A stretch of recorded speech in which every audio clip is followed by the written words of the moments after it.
നമസ്കാരം, സിറ്റി ന്യൂസിലേക്ക് സ്വാഗതം. പട്ടുവം കുടുംബാരോഗ്യ കേന്ദ്രത്തിൽ ക്യാൻസർ പ്രതിരോധ ജനകീയ ക്യാമ്പയിന് തുടക്കമായി. ലൂർദ് കോളേജ് ഓഫ് നഴ്സിംഗ് വിദ്യാർത്ഥികളും പട്ടുവം FHCയും സംയുക്തമായി ബോധവൽക്കരണ സ്കിറ്റ് അവതരിപ്പിച്ചു. Medical officer doctor Reshmi Mathew ബോധവൽക്കരണ ക്ലാസ് എടുത്തു. ഈ ക്യാൻസറിന്റെ പരിശോധനയ്ക്ക് താല്പര്യമുള്ള ആരെങ്കിലും, നിങ്ങളുടെ സുഹൃത്തുക്കളോ പരിചയക്കാരോ, സ്ത്രീകളെയാണ് നമ്മൾ ആദ്യത്തെ ഘട്ടത്തിൽ പരിശോധനയിൽ ഉൾപ്പെടുത്തുന്നത്. അതിനുശേഷമാണ് പുരുഷന്മാരുടെ ക്യാൻസറിന്റെ സ്ക്രീനിംഗ് വരുന്നത്. അപ്പൊ അടുത്ത ചൊവ്വാഴ്ചത്തെ പരിശോധനയിലേക്ക് നിങ്ങളുടെ അടുത്തുള്ളവരോ പരിചയക്കാരോ ആർക്കെങ്കിലും പരിശോധന ചെയ്യേണ്ടതായി ആവശ്യമുണ്ടെങ്കിൽ ഹെൽത്ത് സെന്ററിലെ ലേഡി ഹെൽത്ത് ഇൻസ്പെക്ടർ അല്ലെങ്കിൽ നിങ്ങളുടെ നഴ്സുമാരുമായിട്ട് ബന്ധപ്പെടുക, പേര് തരിക.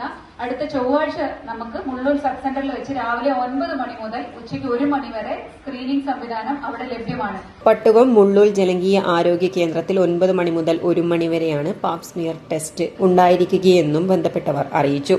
30 വയസ്സിനും 65 വയസ്സിനും ഇടയിൽ പ്രായമുള്ള സ്ത്രീകൾക്ക് ഈ ക്യാമ്പ് സേവനം ഉപയോഗപ്പെടുത്തണമെന്നും മെഡിക്കൽ ഓഫീസർ പറഞ്ഞിട്ടുണ്ട്. ഫെബ്രുവരി 11-ാം തീയതിയാണ് ക്യാമ്പ് നടക്കുക. കൂടുതൽ വിവരങ്ങൾക്ക് കുടുംബാരോഗ്യ കേന്ദ്രവുമായി ബന്ധപ്പെടേണ്ടതാണ്.